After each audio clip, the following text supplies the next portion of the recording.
Bom, olá a todos, essa é a nossa aula de rede de computadores. O assunto de hoje é modelo TCP/IP, parte 2. Tá? Então na parte 1 a gente já viu, né, definiu o que é o modelo, viu as camadas, referenciou com ISO-OSI, detalhou, né, cada uma das camadas, e hoje nós vamos aprofundar, né, um pouquinho mais o modelo, principalmente a questão de o que tem em cada camada, os protocolos e serviços, né, na prática de cada camada, ok? Bom, então, né, relembrando, o modelo TCP/IP é um modelo de rede, então ele visa tratar a questão de como transmitir dados em redes de computadores, tal como o modelo ISO-OSI também faz. Por que o modelo TCP/IP é importante? Ele é o modelo da internet. O TCP/IP é dito como modelo prático e o ISO-OSI como modelo teórico. Né? Por que ele é prático no TCP/IP? Porque ele é um modelo da internet. Se ele é um modelo da internet, ele é usado em aproximadamente 90% das máquinas no mundo. Então é um modelo de rede que você não pode desconsiderar. Você tem que aprender TCP/IP se você vai trabalhar com redes de computadores ou com informática de uma forma geral. Ele foi criado para ser um modelo altamente disponível, então partes da rede pode falhar, mas se tiver ainda uma rota para chegar no destino, ele vai achar essa rota aí e vai chegar no destino. Tá? Então essas são as principais características do modelo TCP/IP. Também foi um modelo feito para funcionar em grandes redes, redes com milhões ou bilhões de hosts, são suportadas pelo modelo TCP/IP. Também é um modelo aberto, qualquer um pode usar, não tem que pagar nada a respeito dele, então são coisas que a gente viu já, né, nos slides anteriores. Por fim aqui, né, professor, esse o TCP/IP é o melhor modelo do mundo? Não, tá, ele tem benefícios, mas também tem problemas. Tá, um dos maiores problemas dele, por ser ele antigo, né, ele não contemplava a internet como é hoje, tá, então ele é inseguro pelo menos em dois aspectos, tá, no sentido de confidencialidade, tá? Então as pessoas, né, que estão utilizando a base da TCP/IP, elas estão trafegando dados em texto puro e alguém pode roubar esses dados, visualizar esses dados, não pode pegar senhas, por exemplo.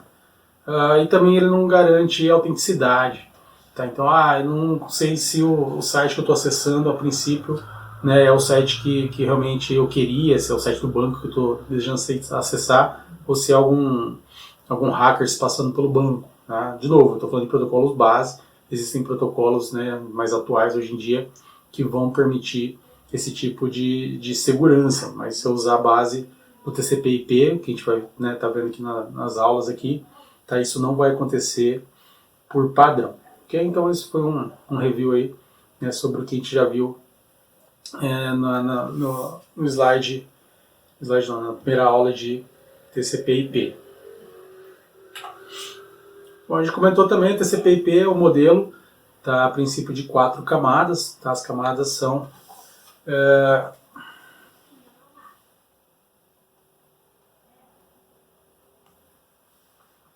então a gente tem enlace, interrede, transporte e aplicação. Cada um desempenha uma função bem específica dentro da rede. Okay? A gente pode ver essas camadas, tá, referenciadas com o modelo ISO-OSI. Tá? Então a camada de enlace do TCP/IP faz referência à camada física e de enlace do ISO-OSI. Interrede tem referência direta com a camada de rede, tá? Transporte, e a última camada do TCP/IP, a quarta camada, faz referência com as 3 últimas camadas do modelo ISO-OSI, ou seja, elas desempenham essas funções que estão relacionadas aí no slide. Tá? Então, lembrando, a gente viu isso na primeira aula. Quem não assistiu, né, assista essa aula aí, tá? Que é só para dar uma apresentação do que a gente já viu. Bom, o modelo TCP/IP a gente falou que tem ele de 4 camadas e tem ele de 5 camadas. O modelo clássico é o de 4, então a maioria dos livros que vocês pegarem por aí, nas explicações, né, a princípio elas vão estar com 4 camadas. Mas, né, existem também autores que falam no modelo de 5 camadas porque ele é um modelo mais didático, então para dar aula, né, ele se torna melhor. Professor, qual que é a diferença? A diferença é a primeira camada, tá? No modelo de 4 é a camada de enlace e ela tem a função da camada física e de enlace do iso-OSI. Né? No modelo de 5 camadas, então, isso é dividido, tal como no modelo iso-OSI. Então, a camada de enlace do 4 camadas faz a função da camada física do iso-OSI e da função da camada de enlace do iso-OSI. Então, o modelo TCP/IP de 5 camadas ele é mais próximo do iso-OSI. E a única coisa que fica ainda tudo junto, né, que seria a camada de aplicação, que ela faz referência às 3 últimas camadas do modelo iso-OSI. Tá? Então, essa é a diferença do modelo de 4 camadas. Então, aqui tem enlace, interrede, transporte e aplicação no de 4, e no de 5 é física, enlace, interrede, transporte e aplicação. A gente também já viu na aula anterior. Então, né, a aula de hoje, né, o conteúdo novo, né, desse vídeo aqui, seria para responder essa questão aqui, né? Então, nosso amigo aqui tá perguntando, tá, mas na prática o que tem em cada camada? Então, na aula de hoje se propõe a mostrar o que tem em cada camada e fazer uma correlação um pouco mais próxima ali do mundo real das redes de computadores. Bom, então nós vamos, né, fazer isso fundamentado no modelo de 5 camadas, como a gente já comentou, mais didático. Tá? A nossa ementa, a nossa disciplina, que a gente vai fazer disciplina comigo, é fundamentada também nesse modelo aí de 5 camadas. Então a gente vai começar pela camada física. Qual que é a função da camada física, professor? Pega os bits e converte em uma forma interpretável pelo meio. O que tem na camada física? Tem os meios de transmissão. Tá? Então o que são os meios de transmissão? É o meio por onde a minha informação da rede vai passar. Tá? Então, por exemplo, poderia ser aqui o meu cabo par trançado, é um exemplo de meio de transmissão. Então o que eu tenho que fazer? Eu tenho que pegar os bits, por quê? Até a camada de enlace eu tenho basicamente zeros e uns. A minha informação não saiu do computador, ela só vai sair quando chegar na camada física. A camada física pega o quê? Pega esses bits aqui e converte numa forma propícia para transmitir pelo meio. Tá? Então eu vou transformar em radiofrequência, em pulsos elétricos, pulsos ópticos e assim por diante. Então qual que é a ideia? Vou pegar lá na placa de rede a informação, vou converter ela em pulso elétrico, por exemplo, vou mandar para o outro lado. Então a camada física faz isso. Do outro lado tem que fazer o quê? Pegar o pulso elétrico e voltar para 0 e 1. Tá? É a função da camada física aí. Eu posso fazer isso pelo cabo? Não, eu posso tentar, né? Eu posso usar o meu access point e fazer isso para radiofrequência. Então eu estou mudando a camada física do elemento.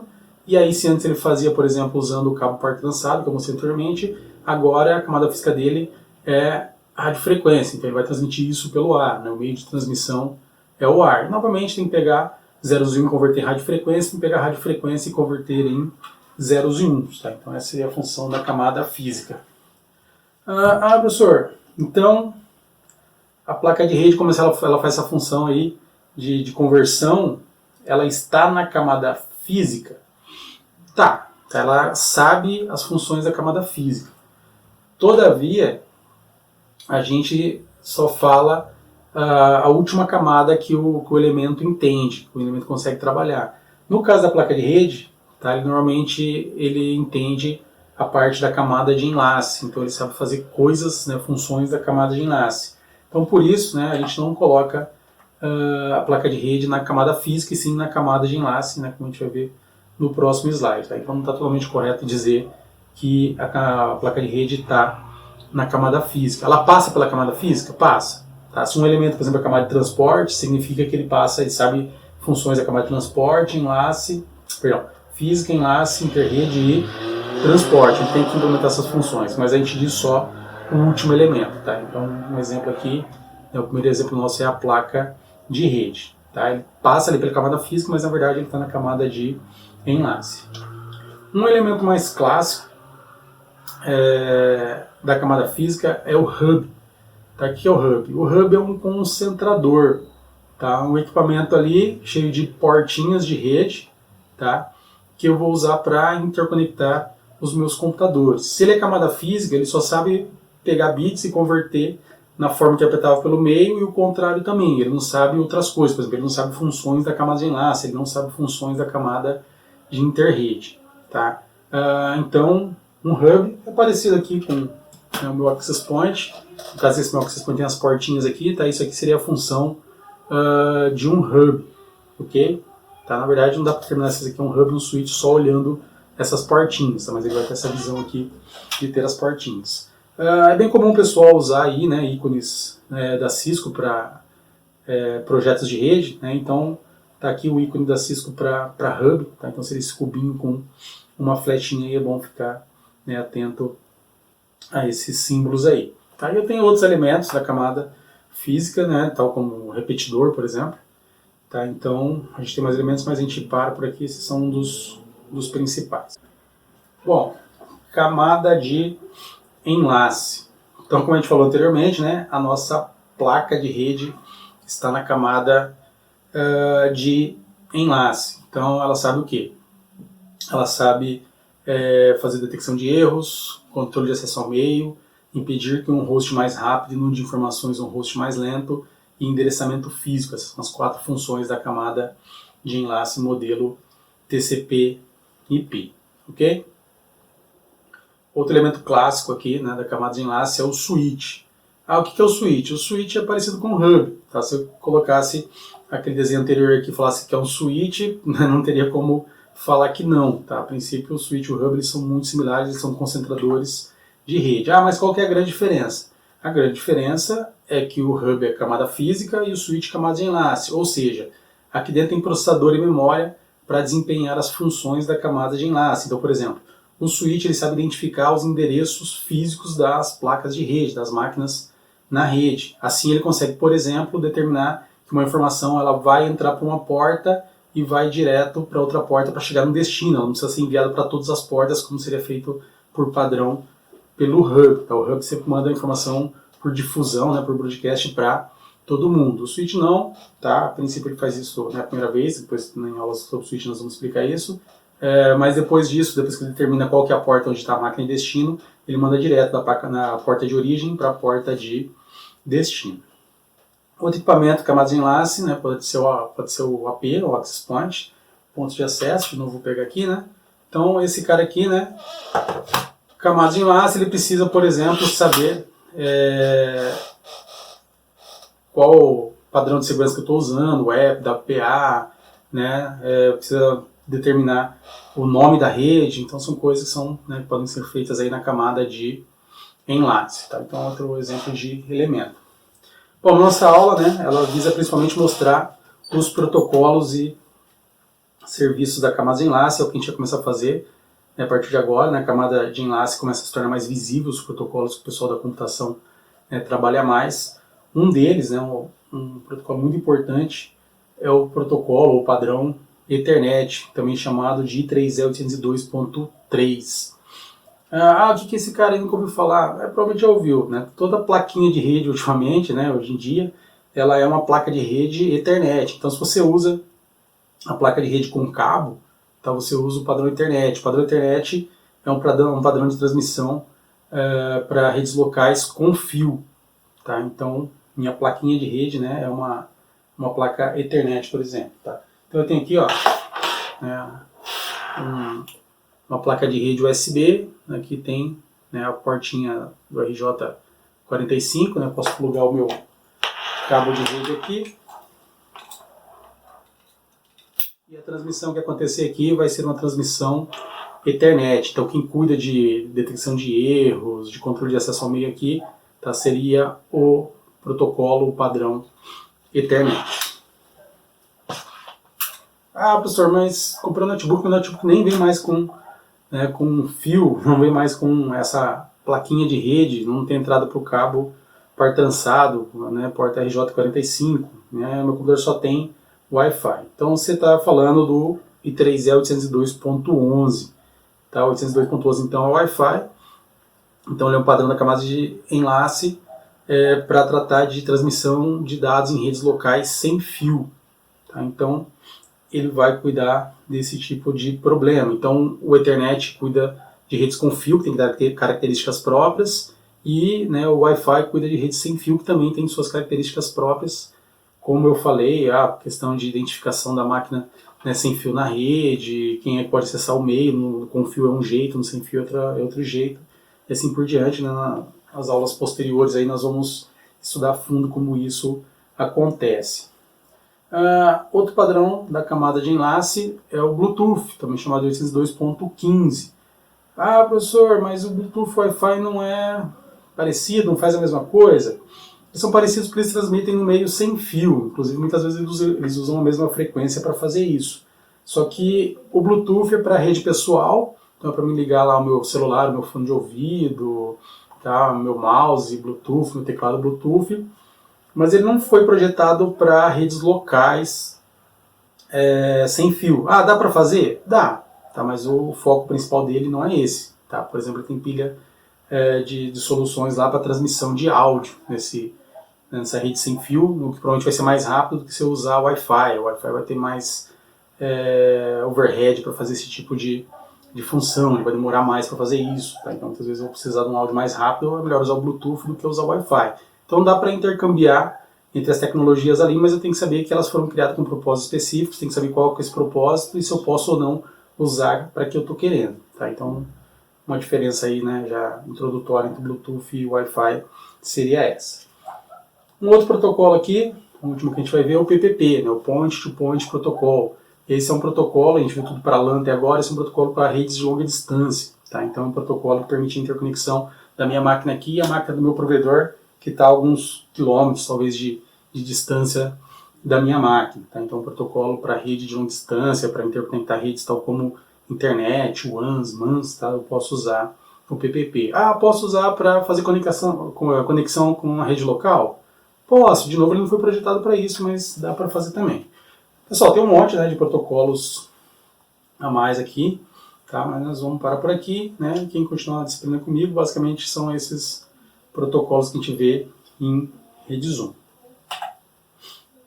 Então, subindo, né, mais uma camada, chegamos, né, na camada de interrede, camada responsável pelo endereçamento e roteamento. Aqui surge um elemento chamado de roteador, tá? O roteador também pode parecer bastante com um hub ou com um switch, né, mas ele é camada 3, tá? Significa que ele sabe fazer endereçamento e roteamento utilizando endereçamento lógico. Tá? Então, inclusive, né, esse cara aqui também pode ser um roteador, normalmente essa portinha azul aqui, tá, chamado de WAN, tá, ou pode levar outro nome ali, né, ela dá essa ideia que quem entrar por aqui vai ser roteado para as outras máquinas. Ah, roteado em que sentido? Em sentido, né, no sentido dos endereços da camada de interrede. E para isso acontecer, surge, né, aqui um protocolo extremamente importante, que é o protocolo IP. Tá? O protocolo IP faz o quê? Tá? Ele tira a informação da máquina de origem e leva para a máquina de destino. E se precisar passar por várias redes, tá, ele vai conseguir fazer isso também. Tá? Então ele é muito importante, ele é tão importante que ele ajuda a dar nome ao modelo, né, modelo TCP/IP. Tá? Então o IP faz essa parte de endereçamento e roteamento. Então acho que a função de toda a camada, tá, fica em cima do protocolo IP. Tá? IP vem de Internet Protocol, e ele que dá o nome basicamente à internet ou à camada de interrede, que também é camada de internet em inglês. Tá? Então é um protocolo extremamente importante. Outro protocolo importante é o ARP. O ARP ele vem, né, para resolver a seguinte necessidade.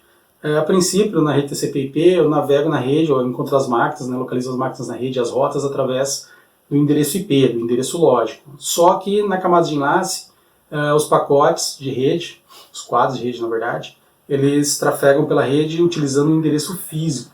Tá? Então eu preciso converter endereço lógico em endereço físico. Quem faz isso para mim, então, essa ponte entre endereço lógico e endereço físico, é o ARP, né, que vem de Address Resolution Protocol, um protocolo para resolução de endereços. Então, dado o endereço IP, descubra o endereço físico para me entregar aquela informação. Tá? Então esse protocolo é bem importante. Não é tão importante assim, é o HARP, ele é mais histórico. Tá? O HARP ele faz o quê? Ele faz o contrário do ARP, é o Reverse Address Resolution Protocol. Então, dado o endereço físico, eu vou descobrir o endereço lógico. Ah, quando é que eu uso isso? Tá? O HARP é o avô do DHCP. O que o DHCP faz?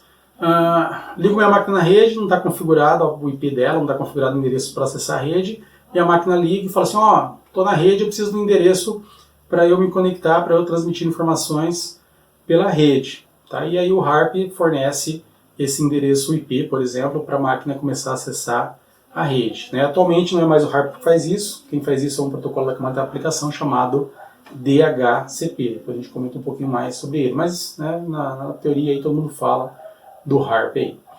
Outro protocolo importante é o ICMP, que é o Internet Control Message Protocol, tá? Um protocolo que fornece informações sobre coisas que estão acontecendo na camada de interrede, sobre coisas que estão acontecendo nas máquinas da rede. Tá? Ele é bem conhecido principalmente por um comando chamado ping, que é usado para testar a conectividade da máquina na rede. Então, eu quero descobrir se um computador está na rede. Eu vou lá, digito ping, o nome do computador, o IP do computador, e se tiver uma resposta positiva, opa, então a máquina está na rede. Se não tiver resposta, geralmente indica que a máquina não está ativa na rede. O ICMP não se resume só ao ping, mas o ping é um comando bem conhecido ali que utiliza o ICMP, e existem mais protocolos na camada de interrede, mas a gente vai parar por aqui. Tá? E basicamente também são os protocolos que a gente vai ver em nossas aulas. Camada de transporte. A camada de transporte é responsável pelo gerenciamento e transporte dos dados, que pode ser de duas formas, orientado à conexão e não orientado à conexão. Um elemento da camada de transporte, tá, é o firewall, na sua forma mais clássica, que é o firewall de filtro de pacotes. Tá? E basicamente ele está na camada de transporte porque a camada de transporte tem informação das portas de rede, que a gente vai ver em outras aulas, mas a porta de rede, o que ela faz é informar para qual aplicação entregar o meu pacote. Então, se essa informação está na camada de transporte, eu preciso vir até aqui para falar assim, eu quero proibir que eu entregue pacotes HTTP de uma dada máquina. Então, aqui na camada de transporte eu sei para quem que eu ia entregar esse pacote, eu já consigo bloquear, ou liberar, falar assim, não, você pode entregar esses pacotes ou não. Então, o símbolo da Cisco aí, de outros ícones de rede aí que representam o firewall, geralmente é uma parede, no caso aqui da Cisco é o símbolo do roteador, que é esse cilindro com flechas aqui, com uma parede em volta, que está o roteador sem fio.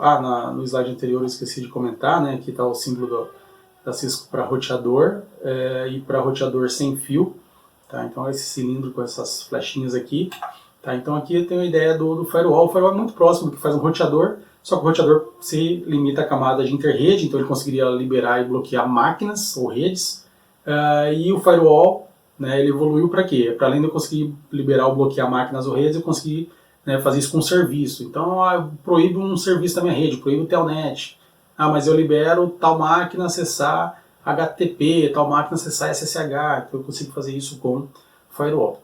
Mas o ponto principal aqui na camada de transporte, são os dois protocolos que a gente tem aqui.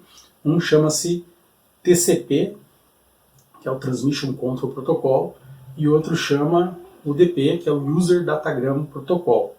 O UDP, ele utiliza datagramas, isso significa que ele não se preocupa com a entrega de dados. Os dados podem chegar fora de ordem, posso enviar para uma máquina que não existe, tá? Tudo que for problema que existe na rede, ele não vai tratar. Tá? Então o UDP ele usa a lei do menor esforço. Ele tenta entregar. Se entregar, entregou, mas se não entregou, ele não vai fazer nada a respeito disso. Note que quase tudo que eu tenho para baixo aqui, nos protocolos, a maioria dessas coisas, dos protocolos que eu tenho aqui, eles são não orientados à conexão. Então, por padrão, a rede já não fornece orientação à conexão, já não fornece confiança na entrega de dados.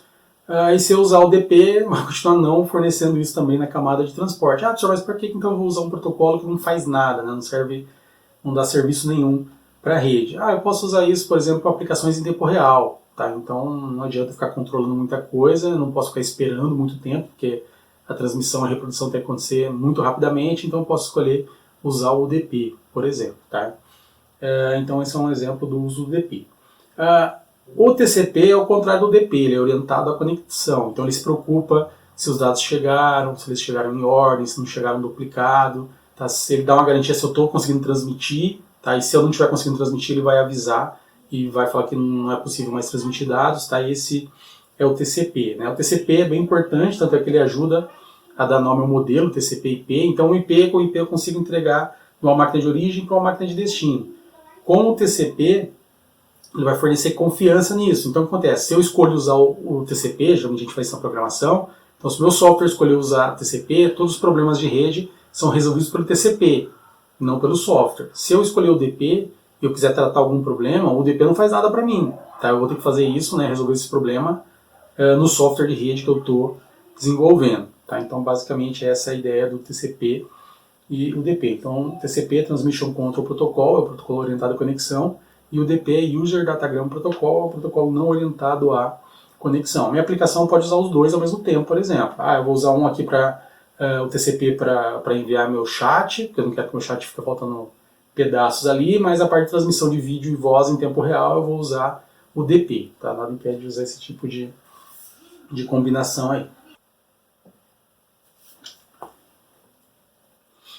Bom, e chegamos na camada de aplicação, né, talvez seja a camada que mais tenha serviços, protocolos aqui, né, os protocolos são altamente relacionados com os serviços, tá? Então aqui eu vou tentar dar uma visão um pouco mais prática, a gente vai ver alguns exemplos, né, utilizando o computador de acesso a esses serviços aí, para tentar deixar um pouco mais claro, né, um pouco mais ágil aí, a nossa aula. Tá? Então, nós vamos começar falando do Telnet. Tá? O Telnet é o que então? O Telnet ele é um protocolo para terminais de rede. Então era um protocolo usado no início, tá, do TCP/IP, na época dos mainframes ali. A gente tinha o terminal, chamado de terminal burro, por quê? Porque ele tinha um teclado, um monitor e uma plaquinha de rede com um processadorzinho de memória só para fazer conexão em rede. Ele não tinha HD, não tinha nada, não tinha capacidade de processamento muito grande, então ele só conseguia acessar uma outra máquina. Essa outra máquina era o mainframe que fazia o processamento, o armazenamento. Então o Telnet é o quê? Um terminal tel de rede, né, o NET. E aí eu vou usar esse terminal para acessar outra máquina e fazer algum dado serviço. Reza a lenda que quem for da área de redes de computadores tem que saber usar o Telnet, isso é real, porque você vai usar para gerenciar máquinas remotas. Então hoje em dia a gente tem mais a ideia do mainframe, mas tipo, eu estou aqui na minha máquina, eu quero gerenciar um servidor que está lá em Curitiba, em São Paulo, está distante de mim, tá? Como é que eu posso fazer isso? Via Telnet. Eu não quero ir lá e sentar na máquina lá e ficar mexendo nela. Eu quero cair na minha máquina aqui, só abrir um terminalzinho e começar a acessar e comandar a máquina remotamente. Então é isso que eu quero fazer. Geralmente as pessoas têm dificuldade de enxergar isso que o Telnet faz, então nós vamos ver isso na prática. Para fazer isso eu vou usar minha rede local aqui, eu preparei algumas máquinas para a gente utilizar. Então montei esse cenário de rede aqui, ó. Então essa máquina que eu estou trabalhando aqui, eu vou chamá-la de cliente, né? E a máquina com um IP 192.168.0.184. Não se preocupe muito com essa história de IPs não, né? Vamos fixar principalmente o final aqui, né? Que é a máquina 184. Eu tenho um access point, tá? Ele está aqui, ó. Essas anteninhas aqui são esse access point aqui que eu estou usando para conectar na rede. É aquela visão daquele access point que eu mostrei antes, tá? Então esse elemento aqui que eu estou usando para acessar a rede sem fio. Vou utilizar aqui uma máquina, que é um netbook, chamada de servidor 1. Lá está rodando alguns serviços. E essa máquina tem o final, né, o IP 158. Tá? E rodando outros serviços ali, eu tenho um servidor 2, que eu estou rodando um Raspberry. Tá? E o final é 199. O Access Point também tem, né, um IP na rede, ele é o final 1. Tá? Ele é o meu roteador na rede, depois a gente vai falar um pouquinho mais. Bom, então eu vou pegar o netbook aqui, né, para esse nosso cenário. Eu configurei ele com TCP dump aqui. TCP dump é um analisador de tráfego de rede. Vai ficar passando algumas linhas aí, caso vocês consigam ver, né, quando eu acessar essa máquina aqui. Tá? Então no primeiro exemplo aqui, eu vou fazer um acesso via Telnet, tá, do cliente para o servidor 1, então, que é o meu netbook.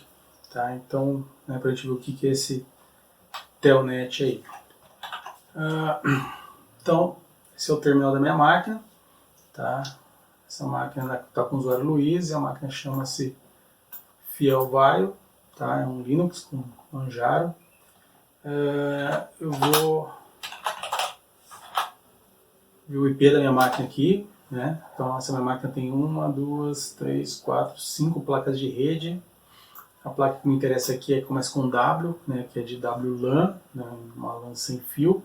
E aqui tem um IP, 92.168.184, tá, que é o IP aqui do cliente. Então eu quero acessar a máquina 158, que é essa máquina aqui, ó. Então como é que eu faço? Telnet 9268.0.158, tá? Que é a máquina então que é o netbook. Eu vou dar um enter aqui, tá? Ele vai pedir para mim um usuário, agora que é rede Zoom, senha. E ok, ó, agora mudou aqui, ó, usuário rede Zoom. E o nome da máquina é Fiel Asus, que essa máquina aqui é um Asus, tá? E aí eu posso fazer aqui, ó, barra sbin, comando IP, address. Então eu tenho aqui 4 placas de rede. Vou olhar aqui minha WLAN 0, ó, e ela tem o IP 92.168.158, tá, que é o IP então dessa máquina aqui, né? E tudo que eu digitar aqui, ó, deixa eu ver, ó, eu dou um enter aqui, né? Não sei se não veio aí, mas ele corre um monte de informações porque chegou um monte de pacotinhos ali. Mas o que eu posso fazer aqui, né? Posso usar para gerenciar a máquina, eu poderia trabalhar direto aqui, tá? Por exemplo, com um editor de texto, ó, vim redes.txt, ok? Vou dar um enter aqui, ó, não tem nada dentro do arquivo, vou incluir alguma coisa. Olá, mundo redes tcp/ip. Ok, salvei. Então agora, ó, tem um arquivo aqui dentro. Então, vou copiar o nome desse arquivo aqui, ó, vou sair, então vou dar um exit, então vou sair dessa máquina, vou voltar para a minha máquina aqui, para o cliente. Então dá para ver ali, ó, que voltou, né, ficou até verdinho, mudou aqui o console. Ó, se eu digitar um ls redes.txt aqui, ó, não tem nada aqui, ok? Porque isso foi criado nessa máquina aqui. Ok? Então esse é o Telnet usado para acessar, né, e gerenciar máquinas remotas. Bom, um parente muito próximo do Telnet, né, que vem da mesma época ali, é o FTP. Tá? Então a gente viu um gerenciador, né, um servidor de terminais de rede. O FTP é de File Transference Protocol, tá? Então ele é um sistema tal como um servidor de arquivos, tá? Muito usado no início da internet. Então no início da internet basicamente quem tinha era servidores FTP, e se eu quisesse baixar arquivos da internet eu tinha que saber o endereço desse servidor. Então, por exemplo, quero acessar o servidor FTP de uma universidade para baixar um livro. Então você tinha que saber o endereço dele, tá? Tinha tipo uma lista telefônica, uma lista FTP com esses endereços. Aí eu entrava lá e acessava os arquivos e diretórios lá e baixava o arquivo que eu queria. Isso era relativamente complexo, porque eu tenho que saber, né, tinha que saber qual que era o servidor, qual arquivo baixar. Depois que eu baixei o arquivo, como que eu abro esse arquivo? Se é um texto, eu tenho que pegar um editor de texto da minha máquina e abrir esse arquivo. Se é uma foto, né, tem que pegar um visualizador de fotos e abrir esse arquivo. Então a internet nessa época era mais para nerds, assim, né? O pessoal, a massa, né, não acessava muito a internet na época, tá? Então a FTP tinha essa visão. Eu posso acessar ele via gráfico ou via texto. Vou fazer aqui o acesso via texto, né, via gráfico mais comum. Via gráfico eu posso usar um browser, tipo o Firefox, para fazer esse acesso, mas vamos fazer isso via texto. Basicamente funciona da mesma forma do Telnet, tá? Então, ó, FTP 9268.0.158, vai pedir um usuário, né? A maioria dos servidores hoje de FTP rodando na internet eles são anônimos, significa que não precisa de usuário, mas esse aqui, né, eu vou passar o usuário é rede Zoom, senha. Beleza, vou dar um ls aqui, ó, só tem, né, um arquivo chamado de redes.txt, lembra que não tinha na minha máquina, né? Agora vai ter, porque eu vou fazer um get redes.txt, ok? Então ele apareceu aqui, ó, que ele baixou 23 bytes, né? Vamos dar um quit aqui, ó. Agora eu vou dar aquele mesmo ls antes, ó, ls redes.txt, ó, tá lá. Se eu fizer um cat redes.txt, ó, é a mensagem que eu tinha feito anteriormente nessa máquina aqui, tinha deixado o arquivo aqui, agora eu acessei via FTP, copiei o arquivo para minha máquina aqui. Tá? Então aí foi um exemplo, né, do Telnet e do FTP. Como o FTP era muito complexo para o usuário leigo, tá, criaram o HTTP, o Hypertext Transference Protocol. Ele é similar ao que faz o FTP, só que a diferença é que eu uso para acessar um software específico chamado de browser, Firefox, né, o Chrome aí, E aí toda vez que eu fizer o acesso, ele a princípio pega um arquivo padrão, que é o index.html, e ele processa, né, ele interpreta esse arquivo. O que significa? Que agora quando eu baixar um texto, né, o browser vai abrir e vai me apresentar esse texto. Eu não preciso de um programa para fazer isso daí, né? Não preciso saber qual o programa que eu vou usar para abrir aquele arquivo que eu baixei. Se eu, né, estiver acessando uma foto, ele já vai abrir a foto no browser. Não preciso sair para um terceiro programa para fazer esse acesso, né, para tocar música, hoje em dia dá para assistir filme, dá para fazer um monte de coisa, tudo por um lugar só, que é o browser. Tá, isso permitiu dar um grande boom ali na internet, porque pessoas mais leigas começaram a usar a internet de forma mais fácil. Tá? Vamos ver aqui, ó, você tem um servidor HTTP rodando aqui no notebook. Vamos ver aqui, ó. 9268.0.158. Ele falou que não tem, mas eu sei que tem um servidor aqui que está parado, eu vou ligar ele. Como é que eu vou fazer para ligar esse servidor aqui? Bom, eu poderia vir aqui digitar, mas se essa máquina estivesse remota, eu vou usar a função do Telnet, que é fazer o gerenciamento. Então eu vou entrar via Telnet nessa máquina aqui e vou pedir para ligar o servidor HTTP, que é o Apache. Então, ó, Telnet, para essa máquina aqui, acessei, pediu lá, usuário, rede zoom, senha, ok. Aqui eu estou com um usuário comum, que é o rede zoom, a gente sabe que é comum porque tem esse cifrão aqui na frente. Eu vou mudar para administrador, porque para ligar um servidor aqui é uma tarefa administrativa, não é qualquer usuário que pode ligar isso para mim. Beleza, pediu a senha do administrador, errei. Beleza.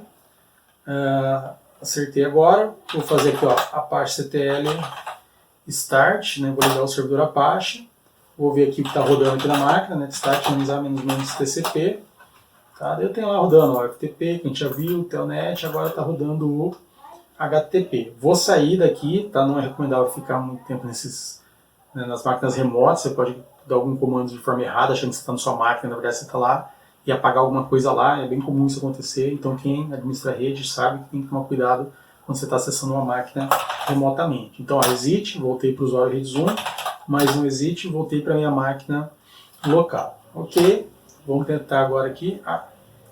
Ó, tinha deixado uma mensagenzinha lá, né? Olá, mundo. Né? Posso voltar lá e mudar essa mensagem. Então, de novo, ó. Rede zoom, senha, 1, 2, 3, mudar, vou mudar para administrador. Ok, eu falei minha senha aí, né? Não é minha senha assim que eu uso nessas máquinas de aula. E vou fazer aqui, ó, eixo, olá, mundo, TCP/IP. Vou colocar uma tagzinha aqui, ó, para ele fazer TCP/IP negrito. E vou mandar isso para o arquivo var www htdocs index.html. Tá? Eu sei que é onde ficou o arquivo aqui que o browser vai acessar nessa máquina aqui, no caso desse servidor Apache da minha máquina. Tá? Fiz isso, ó, vou sair. Beleza, voltei para minha máquina. Vou dar um F5 aqui, ó. Lá mundo TCP/IP, tá? O TCP/IP ficou negrito. Então é só para a gente ter uma visão ali, né, de servidor, como acessar, como, né, já começa a configurar, né, a ideia de um servidor, tá? Esse é o objetivo. Bom, então, né, falamos ali do Telnet, falamos do FTP, falamos agora do HTTP e vamos falar um pouquinho do SSH. Bom, esses 3 protocolos que a gente viu antes, eles são texto puro. Significa que tudo que eu digitei ali passou pela rede de texto e se tivesse algum hacker na minha rede, ele poderia capturar e enxergar meu usuário e minha senha. Então, né, o hacker descobriu que minha senha é 1, 2, 3 mudar para essas máquinas de teste aqui. Se eu não quero que isso aconteça, eu devo usar o SSH. Na verdade, atualmente é altamente recomendável não utilizar, tá? Principalmente o Telnet, né? Mas o FTP e o HTTP também, porque tudo que você digitar ali vai passar texto puro. Então, estou acessando um site HTTP que vou passar o número do meu cartão de crédito. Não faça isso, que vai passar texto puro na rede, e um hacker, qualquer ponto da rede ali, vai conseguir identificar esses números, né? Pode usar o seu cartão de crédito. Se eu não quero que isso aconteça, eu vou usar o SSH, que ele seria a evolução desse, né, do Telnet e do FTP, só que usando criptografia. Então a informação vai estar confidencial, ela vai estar escondida, o hacker não vai conseguir pegar tão facilmente essa informação. Na verdade, a princípio, né, não vai conseguir pegar. Então o que é o SSH? É um telnet, um FTP, tá? Geralmente ele implementa junto um FTP seguro. E o acesso basicamente da mesma forma, e a visão deles, né, de trabalho é a mesma forma. Quem for hoje em dia trabalhar com programação, por exemplo, tá? Acessar servidores remotos, enviar arquivo, baixar arquivo, provavelmente vai usar o SSH. Eu deixei o SSH rodando no Raspberry, que está aqui, está bem pequenininho aqui, uma foto aí, tá? do Raspberry. Ele está rodando um Free BSD com SSH para a gente testar. Tá? Então, vou fazer aqui, ó, SSH, nome do usuário lá é redes2, arroba, o IP 9268.0.199. Tá? Então, lembrando aqui, ó, então essa máquina aqui, né, antes acessei o servidor 1, agora vou acessar o servidor 2, tá? E tá lá com esse IP aqui. Eu dou um Enter, a primeira vez que eu acesso ele fala se eu quero baixar a chave, eu tenho que aceitar a chave, senão eu não vou conseguir acessar. Depois disso ele não pede mais, tá? Ele vai usar essa chave para criptografar a informação. Então eu falo que sim, aí ele pede para mim a senha, tá? Então eu passo a senha lá. Beleza. Reparem, né, que agora é um pouquinho diferente do ambiente que estava antes, como eu falei, é um FreeBSD, ó, então bem-vindo ao FreeBSD. Aqui não tem o usuário e o nome da máquina, só tem um cifrãozinho ali que representa que eu sou um usuário comum na máquina. E agora aqui eu poderia fazer tarefas administrativas, tal como eu fiz no Telnet, ok? Posso usar também o SFTP, ó, basicamente a mesma coisa. SFTP, ó, ele vai pedir para mim a senha, agora não pede mais a chave, porque eu já fiz, né, já passei a chave antes. Beleza, entrei lá, ó, não tem nenhum arquivo, tá, então não vai mostrar nada. Então dei um quit, mas basicamente, né, o funcionamento é o mesmo do FTP. Ok? Tá falando ali que está um servidor HTTP rodando, vamos testar aqui também, ó. Então, aqui, ó, 268.0.199. Ok? Abriu lá, só tem um source, né, mostrando que ele está funcionando. Tá? Então, vimos ali o Telnet, FTP e agora o SSH, que é a evolução desses caras de forma mais segura. Voltando aqui aos slides. Bom, da mesma forma que eu tenho o SSH, eu tenho o HTTPS, os elementos, né, do SSH para tornar a transmissão HTTP segura. Tá? Então, se você for passar uma senha, um cartão de crédito ali, você tem que verificar que você está usando HTTPS e não HTTP. Vai funcionar da mesma forma que o HTTP, o visual vai ser o mesmo. Tá? A única coisa é que o HTTPS ele vai criptografar os dados. Tá? Bom, seguindo aqui, né, na nossa linha de ver protocolos da camada de aplicação, um protocolo muito importante é o DNS. Tá? O DNS, ele, dado o nome, ele resolve um IP, tá? Porque é mais fácil as pessoas lembrarem de nomes ao invés de IP. Vocês viram que os IPs, né, tal como essas máquinas aqui, não é tão simples assim de lembrar. Já nomes eu lembro, então tipo www.google.com, tá? É mais fácil de lembrar do que lembrar o IP do Google, nem sei de cabeça o IP do Google. Quem resolve isso para mim é um servidor DNS, tá? Então eu tenho vários na internet, normalmente nosso, né, modem DSL, né, tá dando uma ideia de modem, de servidor DNS. Então esse cara aqui para mim, ele está funcionando como servidor DNS e como roteador da internet, ó. Então ele é como se fosse um servidor para mim, ó, servidor 3, access point, né, ele está rodando o DNS e o IP dele é esse aqui, ó, 92.6801, e ele me dá acesso à internet. Então ele é um servidor DNS, também posso falar que ele é um servidor de internet nessa minha redinha aqui, tá? Um exemplo aqui, como é que eu uso ele como servidor DNS. Na verdade, se você, né, tiver configurado aqui sua máquina corretamente, ele já vai estar funcionando, você não tem que fazer nada, né? Eu vou usar só um cliente aqui, chamado DNS Lookup, para a gente ver que ele está acessando o servidor, né, DNS do meu modem, no access point ali. Então, DNS Lookup www.kernel.org, que é o site, né, do kernel do Linux, por exemplo. Então aqui, ó, ele falou que o servidor que me respondeu foi essa máquina aqui, que é o meu modem, meu access point que está aqui. Ele passou aqui o nome, né, da máquina aqui, alguns apelidos, né, dessa máquina aqui, e falou que o IP dela, o IPv4, é esse aqui, ó. Então o que eu vou fazer? Ó, eu posso vir aqui no meu browser agora, ó, e ao invés de digitar www.kernel.org, eu coloco esse IP aqui, ó, e ele foi lá para o site, ok? Então eu poderia navegar por IP, só que é mais difícil, mais fácil usar o DNS. Então um jeito fácil, né, em vez de se você não tiver o DNS lookup de ver a resolução de nomes, é ping www.google.com.br. Tá, então dá um enter aqui, ó. Quando ele pingar, ele vai trazer para mim o IP, ó. Então tá aqui o IP do Google. Então eu posso copiar aqui, ó. Vir aqui também, ó, e jogar. Olha lá. Estou acessando o Google através do IP. Ele já, no caso que já o browser já converteu no nome, tá? Mas eu digitei o IP. Tá? Então o DNS é bem interessante. Então lembrando, né, que eu digito, né, navega através de nomes, esse nome é convertido em IP e o IP é convertido em endereço físico pelo protocolo ARP. Tá? Então tem uma interação ali desses protocolos que a gente vai aprendendo no decorrer da disciplina. O meu access point ali também é um servidor de HCP. Então quando eu ligo minha máquina na rede, ligo essa máquina aqui, então ela vai pegar um IP automático. Quem fornece isso é o DHCP, o Dynamic Host Control Protocol. Tá? A gente já falou, ele é parecido com o HARP que eu tinha explicado anteriormente. Tá? Ele vai me fornecer configurações de rede, então ele vai configurar o meu endereço IP, minha máscara de rede, vai configurar a minha rota padrão, o servidor DNS, ele vai configurar tudo isso para mim, então o usuário não tem que mais se preocupar com fazer esse tipo de configuração. Né? Logo no início das redes, todo mundo tinha que saber configurar isso dificultava bastante o acesso à rede. Hoje em dia não, tá? Você liga a máquina lá, o sistema operacional vai pedir os endereços sozinho para o servidor de HCP, que ele vai te fornecer, você não tem que configurar nada aí. Só para dar mais uns exemplos de protocolos aqui, tem um monte, uma infinidade, né, mas só mais alguns. Tem o NFS, que é o Network File System, que é um servidor de arquivos para rede local, para sistemas Unix. Então ele é parecido com o FTP, tá? Só que ele é mais indicado para redes locais. No caso do Windows, por exemplo, tem o SMB, que é o Send Message Block.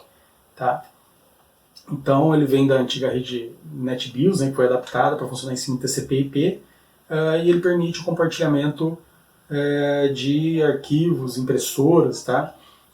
Para quem lembra aí da NetBIOS que a gente viu na primeira aula, a gente falou que ela funcionava por nome também, né? Como é que funciona isso? Ela pode usar o DNS, mas na verdade tem um outro servidor chamado, se não me engano, NMB, tá? Que pergunta na rede o nome das máquinas, no Windows, né? Para permitir o compartilhamento dessas máquinas tudo via TCP/IP, e ela faz uso, né? Se for configurada para usar o DNS para resolver esses nomes. Tá? Então tem um monte de protocolo, uma infinidade de protocolos aqui, a gente vai se restringir a esse.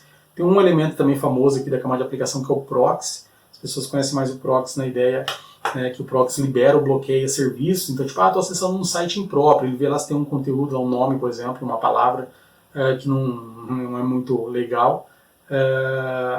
Tipo hacker, né? Não aceito que nenhum usuário meu tente acessar um site que tem a palavra hacker. Eu coloco no proxy lá, o proxy analisa lá o conteúdo do HTML, se tiver a palavra hacker lá, ele vai e bloqueia. O proxy não é só isso, né, mas é uma visão ali do que o proxy pode fazer. E novamente tem uma infinidade de protocolos aqui, a gente vai parar por aí, senão a aula vai ficar muito grande, vai se estender muito.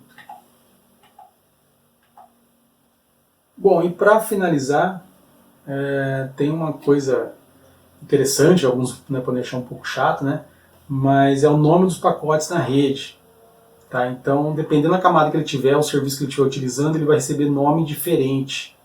Tá? Então, acima aqui da camada de aplicação, então na máquina, eu posso chamar a minha informação que eu vou mandar pela rede de dados, por exemplo. Eu vou mandar meu dado. Então aqui, sei lá, tem um olá aqui dentro que eu vou mandar via rede. Quando chegar na camada de aplicação, tá, alguns autores, né, algumas empresas chamam essa informação de mensagem. Então o que é a mensagem? É o meu dado que estava anteriormente ali, então estaria meu olá, mais o cabeçalho da camada de aplicação. Então isso eu chamo de mensagem. Tá? Bom, aí desço para a camada de transporte. Aqui é mais chatinho de lembrar. Se eu usar o TCP, a informação aqui vai chamar segmento. Então o que tem dentro do segmento? Tem os dados, tem a mensagem da camada de aplicação e tem o cabeçalho da camada de transporte do TCP. Então eu chamo de segmento. Como ele é orientado à conexão, ele tem começo, meio e fim, informação, então a informação tem um segmento, ela segue, tá? Ela tem uma sequência ali. Tá? Então ele se chama segmento. Atenção, todavia, se eu usar o DP, que é não orientado à conexão, a informação aqui chama datagrama. ok? O datagrama significa que a informação não é orientada à conexão, que ela não tem confiança na entrega de dados. Então, se eu usei o DP, lembrando que o D de DP é datagrama, tá? A informação não é orientada à conexão. Então, na camada de transporte, a informação pode ter dois nomes, né? Pode ser segmento, se eu usar TCP, e pode ser datagrama, se eu usar o DP, ok? Na camada de interrede, a informação agora sim passa a chamar datagrama, porque os protocolos aqui também são não orientados à conexão, ok? Então aqui na camada de interrede a informação chama-se datagrama. Ah, o que tem aqui? Pode ter um segmento, que tem uma mensagem, que tem os dados. Ou pode ter um datagrama, que tem uma mensagem, que tem os dados. Depende se eu usei TCP ou UDP, ok? E na camada de enlace, a informação chama quadro. O pessoal está acostumado a falar em inglês, é o frame, né? Mas é interessante saber isso aqui. Ah, professor, mas eu preciso usar isso. Não, na verdade, tudo isso aqui o pessoal chama de pacote. Se você não quer errar, chama de pacote, que dificilmente alguém vai te contestar. Mas eu posso estar lendo algum livro e o cara vai começar a falar de quadro. Se ele começar a falar de quadro, eu sei que a informação é da camada de enlace. Se ele começar a falar de datagrama, eu sei que é da camada de interrede ou é o protocolo DP. E a informação eu sei, né, que ela é não orientada à conexão. Se ele falar de segmento, eu sei que é a camada de transporte usando TCP. Tá? E mensagem seria mais a camada de aplicação. Eu não ouço muito o pessoal falar de mensagem, tá? Mas segmento, datagrama e quadro é bem comum. Tá? Então você tem que saber para você saber, né, o que você está lendo ali, né, um artigo científico ou um manual ali de algum equipamento de rede. Se o cara começa a falar quadro, por exemplo, falar, isso então é na camada de enlace. Então você tem que saber para saber mapear do que a pessoa está falando, mesmo que você não use isso aqui e chame tudo isso aqui de pacote. Tá? Então, de novo, não está errado você chamar tudo isso de pacote. Se você tem dúvida, chame de pacote, né? Bem comum usar o termo pacote de rede, mas eu tenho que saber que a informação tem um nome diferente em cada uma das camadas e dependendo do protocolo, ela pode chamar, ter um dado nome ou outro nome, como é o caso de segmento e datagrama. Então, olha aqui, ó. Fui lá com o meu dado, estou enviando via HTTP, HTTP usa TCP, tá, que vai para o IP, que vai para o Ethernet. Então, nesse caso aqui, ó, aqui a mensagem, como eu usei TCP, a informação chama-se segmento, no IP vai virar datagrama, tudo que é datagrama, e no Ethernet aqui chama quadro, beleza? Outro exemplo aqui, ó, pego o meu dado, tentei lá resolver www.kernel.org, isso veio para o DNS, que veio, né, o DNS usa o DP, que vai para o IP, que vai via Wi-Fi para a minha rede. Então, nesse caso aqui, ó, meus dados, na camada de aplicação virou mensagem, na camada de transporte virou datagrama, porque eu usei o DP, na camada de interrede é datagrama, e na camada de enlace, indiferente se eu usei internet ou Wi-Fi, o nome da informação é quadro. Ok? Espero que tenha ficado mais claro aí essa história do nome das informações em cada uma das camadas. Tá, então, conclusão é que o nosso modelo de TCP/IP é de extrema importância, porque ele é um modelo da internet, ele foi feito para ser altamente disponível e suportar bilhões de hosts ali, e ele tem um conjunto de protocolos e serviços que funcionam na prática em cima dele. Tá? Então, nas próximas aulas, nós vamos começar a nos aprofundar em cada uma das camadas, né? A ideia aí, porque a gente vai fazendo uma aula comigo, na ordem que eu gosto de seguir, primeiro a gente vê a camada física, depois de enlace, depois interrede, transporte e aplicação. Então, eles vão começar a detalhar cada um dos detalhes, as características dos elementos em cada uma dessas camadas, ok? Então, nos vemos nas próximas aulas. Até mais!